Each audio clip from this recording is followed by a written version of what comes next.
Arratsaldean, Mosek aipatu du programa osatu genuen, programaren ardatz nagusiak finkatuta daude, eta hoxe da, gure proiektu eta ekimen guztien helburua da Zumaia gure lanaren xede eta gaia. Gure ustez, talde lana, gidaritza eta kudeaketa eraginkorra behar ditu gure herriak zailtasunak handitu eta gure ametsak egia bihurtzeko. Etorkizuneko Zumaiak etxebizitza eta aparkalekuko arazoei erantzuna eman behar dizkio. Adinekoentzat eta gazteentzat zerbitzu hobeak eta hezierako eta kulturarako espazioak eta gure auzo kale lanparantza garbia mantendu behar dute. Hori eta beste gauza askoren artean egin nahi ditugu Zumaia guztiekin batera.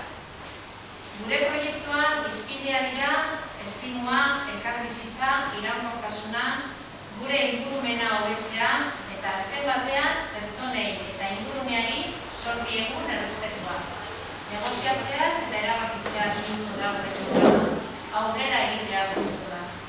Hauxe da zure proiektua, ilusiorako proiektua. Eta hortan, proiektu honekin konprometituta gauden pertsonak, konpromiso batzuk ditugu. Eta hauek izango lirateke, gure helburu nagusia Zumaiarentzat ahalik eta ongizaterik eta garapenik handiena lortzea.